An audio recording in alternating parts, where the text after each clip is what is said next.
Before we begin, if you appreciate stories like this one, please take a moment to subscribe to the channel and leave a comment below telling us what city, state, or country you are watching from. It helps us reach more people who value these stories. Now, imagine this.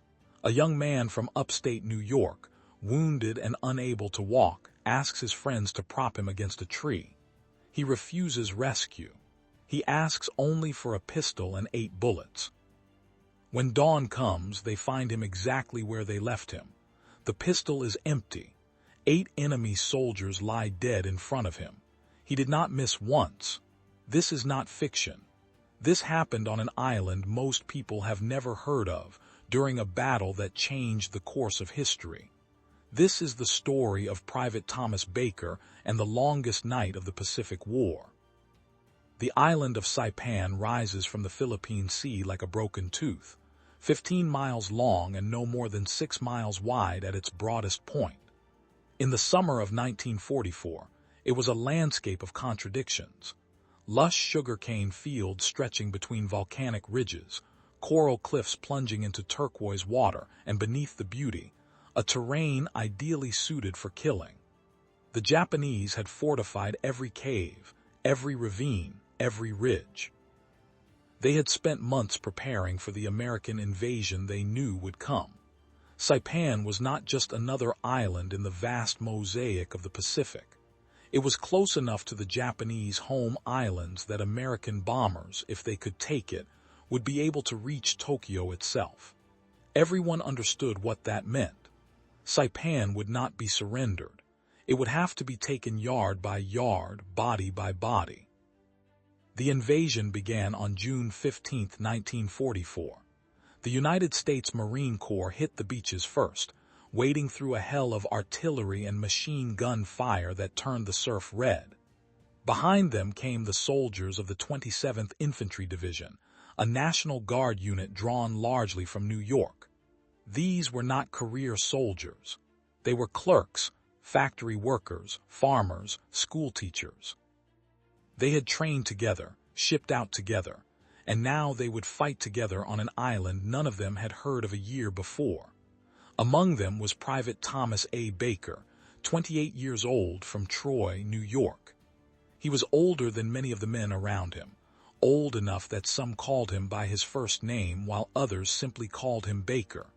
He was not particularly tall, not particularly imposing.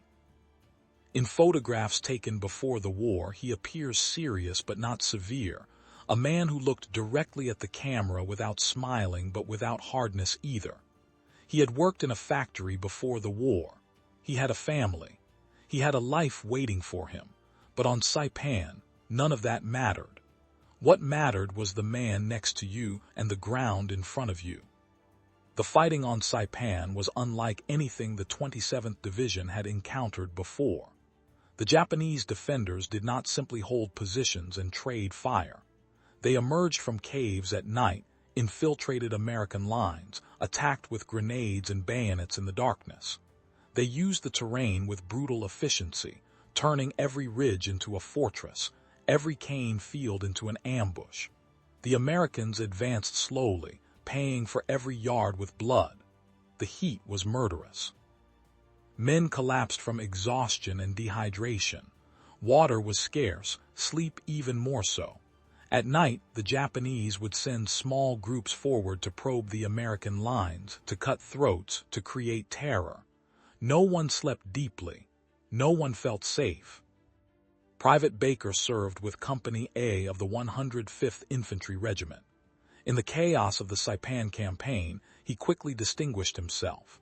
When his company was pinned down by a Japanese machine gun nest, Baker volunteered to move forward with a bazooka. He crawled through the cane fields, the stalks providing cover but also concealment for the enemy. He could hear the machine gun chattering, could hear the screams of wounded men behind him. He reached a position where he could see the enemy emplacement, a bunker reinforced with sandbags and logs, nearly invisible in the vegetation. He fired. The explosion was immediate and absolute. The machine gun went silent. Baker crawled back to his lines. No one made speeches. He had done what needed doing. Days later, it happened again. Another machine gun position. Another impossibly dangerous approach. Baker took the bazooka and went forward. This time the Japanese saw him coming and opened fire. Rounds snapped through the air around him, cutting through the cane stalks, kicking up dirt. He kept moving. He fired. The position was destroyed. He made it back with a gash across his arm that he wrapped with a strip of cloth torn from his uniform. The company medic wanted to send him to the rear.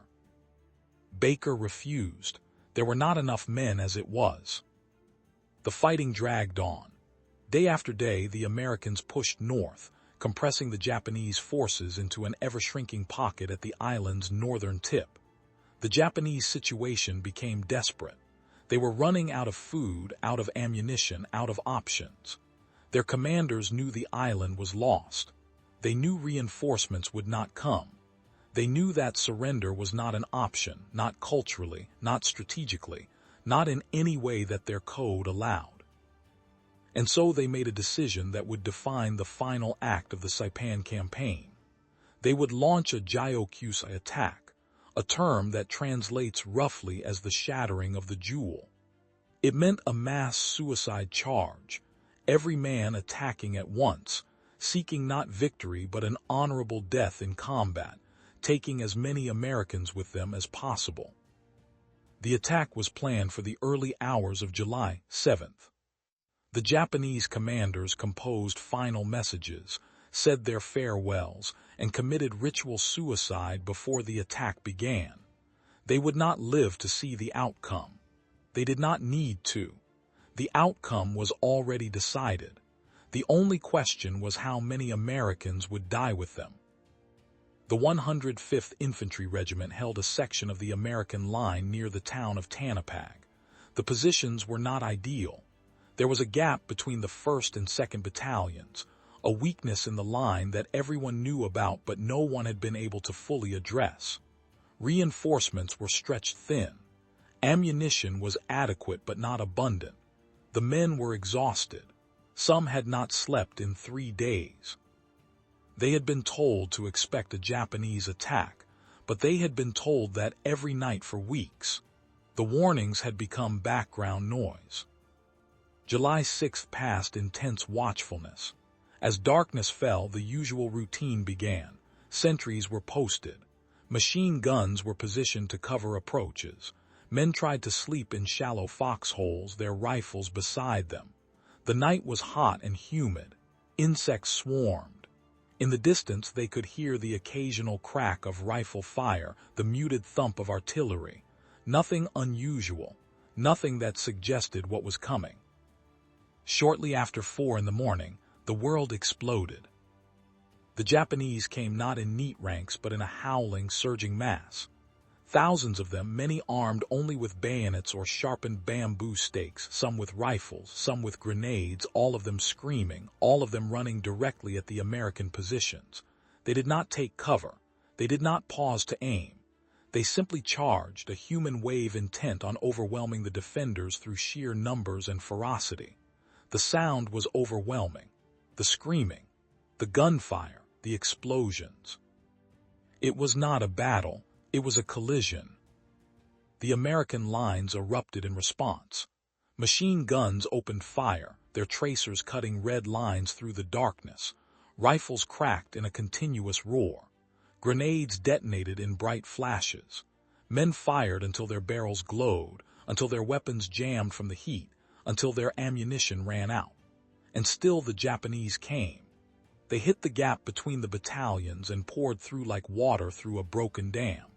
Within minutes, the American defensive line ceased to exist as a coherent entity.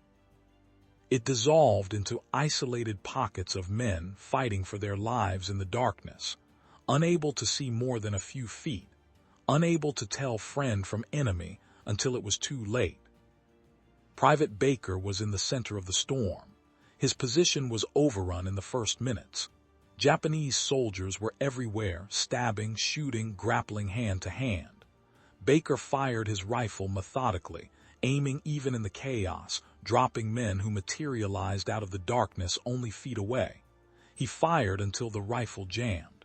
He picked up another weapon from a fallen soldier. He kept firing. A Japanese soldier lunged at him with a bayonet. Baker parried with his rifle and smashed the butt into the man's face.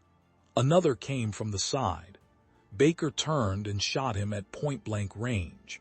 The rifle shattered in his hands, the stock splintering from the impact of close combat. He grabbed another weapon. Around him, the regiment was being destroyed. Men were overrun in their foxholes, bayoneted before they could react. Others fought back-to-back in small groups, firing in all directions, trying to hold a piece of ground that had no name and no strategic value beyond the fact that they were standing on it. Lieutenant Colonel William J. O'Brien, the regimental executive officer, was wounded early in the attack but refused to leave the line. He organized a defense with the men around him, shouting orders, directing fire, holding the position together through sheer force of will. When his ammunition ran out, he picked up a rifle from a dead soldier.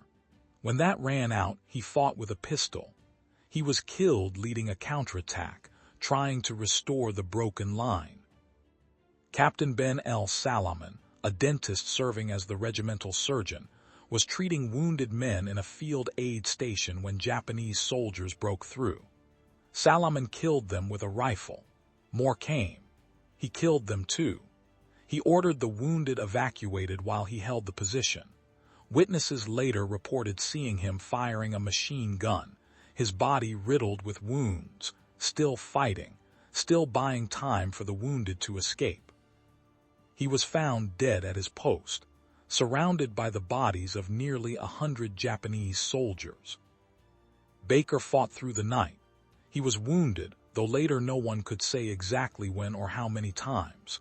He kept moving, kept fighting, kept killing. As the sky began to lighten in the east, the intensity of the attack began to wane. The Japanese had expended themselves. Thousands lay dead. The survivors, those who had not been killed in the charge, began to fall back or went aground in the cane fields, waiting for another opportunity or simply waiting to die. The Americans, what was left of them, tried to regroup, to count their losses, to understand what had just happened. Baker was still alive, but he could not stand. His legs would not support him. Blood soaked his uniform. Other soldiers found him and tried to carry him to the rear to the aid station to safety. He refused. He told them no. He said it clearly and repeatedly. He would not allow them to risk their lives carrying him. The fighting was not over.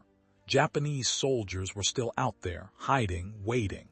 Every man was needed on the line. He would not be the reason someone else died. The men argued with him. They pleaded. They told him he would die if he stayed. Baker knew that. He asked instead to be moved to a tree, a sturdy tree that would support his back, positioned so he faced the direction the Japanese would come from. He asked for a weapon. Someone gave him a pistol.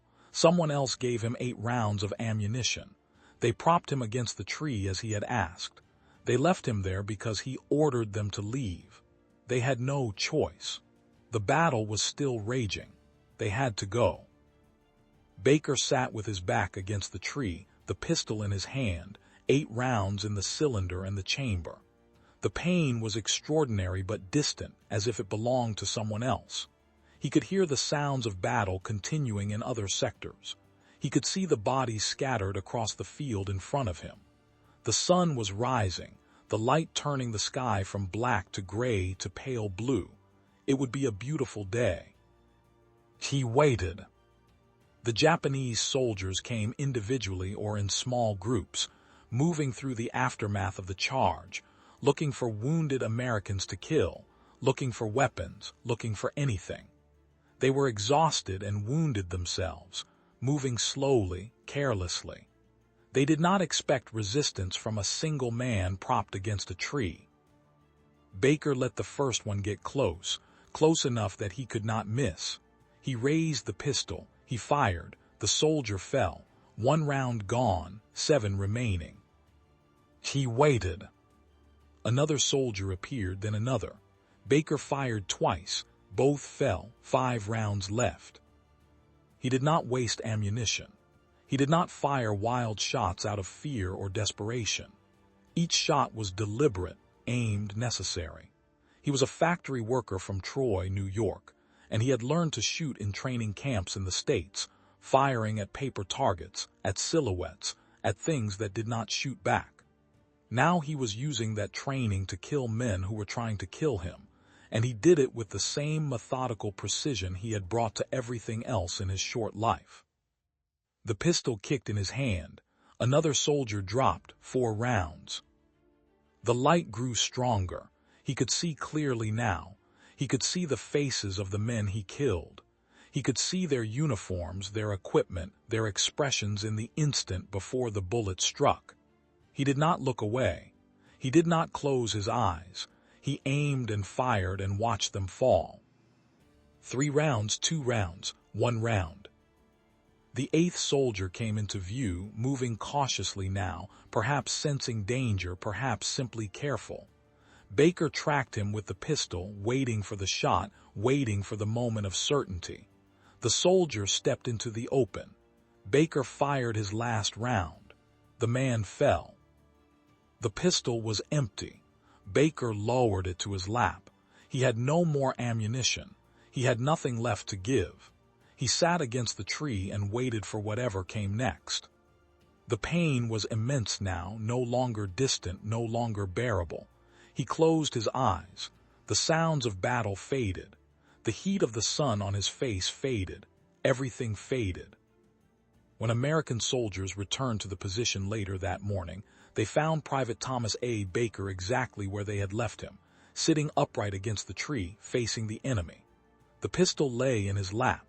8 Japanese soldiers lay dead in a rough semicircle in front of him, each one shot cleanly, each one killed with a single round. He had not missed, not once, not under impossible circumstances, wounded and dying, firing a pistol in combat at moving targets. He had not missed. The cost of the band's attack was staggering. More than 4,300 Japanese soldiers were killed in the assault, virtually the entire remaining combat strength of the Saipan garrison. The 105th Infantry Regiment was shattered. Nearly 80% of the unit was killed or wounded. Company A, Baker's company, was almost completely destroyed. The regimental commander was wounded. The executive officer was dead. The surgeon was dead. The enlisted men who had trained together in New York, who had shipped across the Pacific together, who had fought together for 3 weeks on Saipan, were gone. The regiment would have to be rebuilt almost from scratch.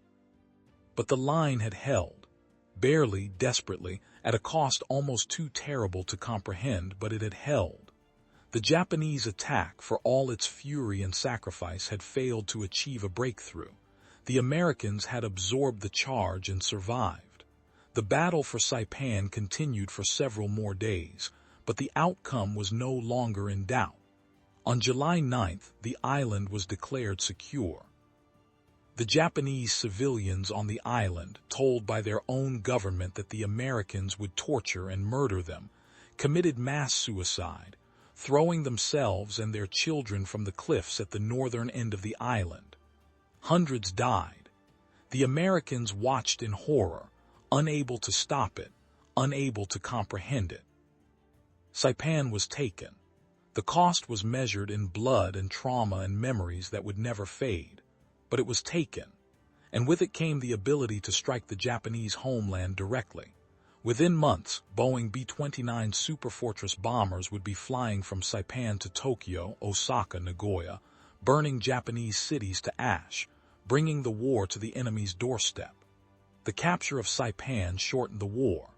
It saved lives in the aggregate, though that was cold comfort to the men who died taking it.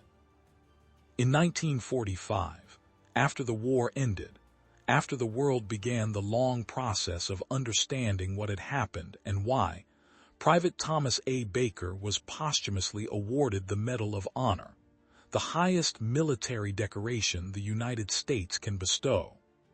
The citation described his actions in clinical language. the way such citations always do, focusing on the tactical details, the machine gun nests destroyed, the enemy soldiers killed, the final stand with the pistol. It did not describe the fear. It did not describe the pain. It did not describe what it must have felt like to sit against that tree alone, knowing death was coming, choosing to face it rather than burden others with saving him. The citation could not contain that. No words could. He was also promoted posthumously to the rank of sergeant, a recognition of his leadership and courage. His family received the medal and the promotion certificate at a ceremony in Troy. They accepted it with pride and grief, the way all such families do, grateful for the recognition, shattered by the loss, unable to reconcile the two.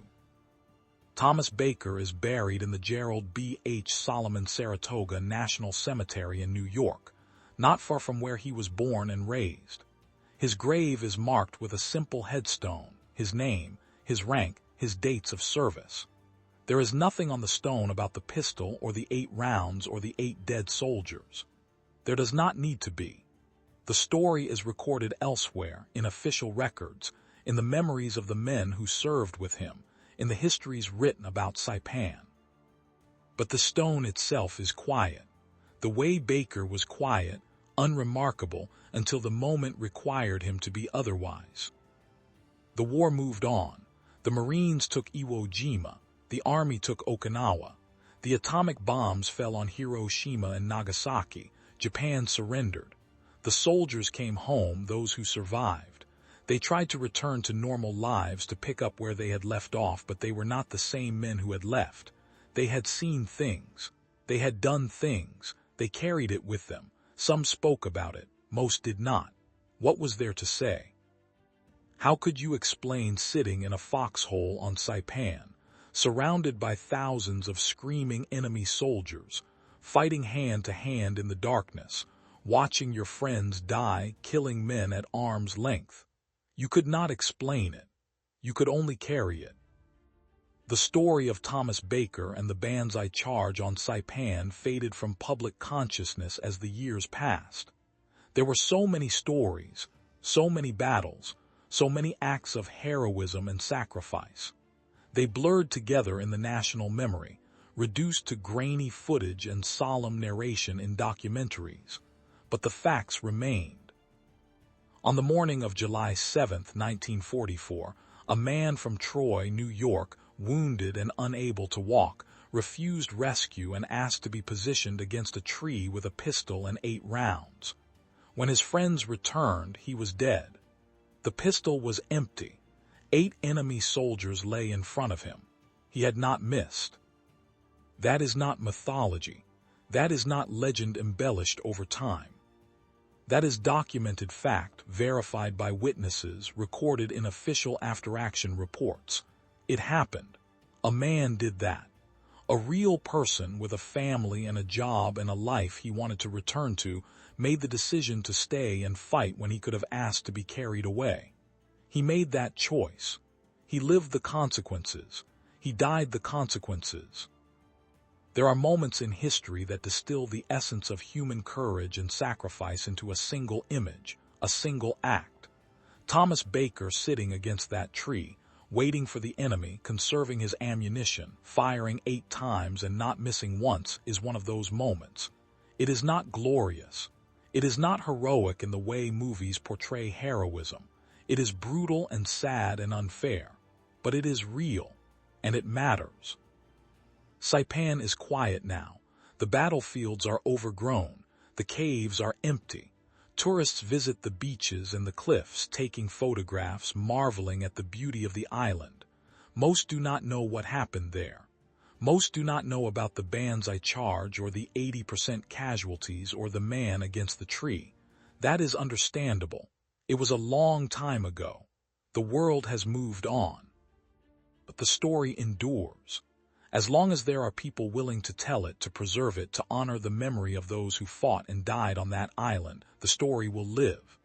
Thomas Baker will live, not as a myth, not as propaganda, but as a man who did something extraordinary when everything else had been taken from him. He gave his life, not in a moment of reckless bravery, but in a calculated, deliberate act of self-sacrifice. He knew what he was doing. He knew the cost. He did it anyway. That is the story. That is what happened on Saipan in July of 1944. That is why we remember. If this story moved you, if it made you think about sacrifice and courage and the cost of freedom, please take a moment to subscribe to this channel and like this video. Share your thoughts in the comments below. Tell us what this story means to you. And please, let us know where you are watching from, what city, what state, what country. These stories belong to all of us, and knowing that they reach people around the world helps us continue telling them. Thank you for listening. Thank you for remembering. Thomas Baker and the men of the 105th Infantry Regiment deserve nothing less.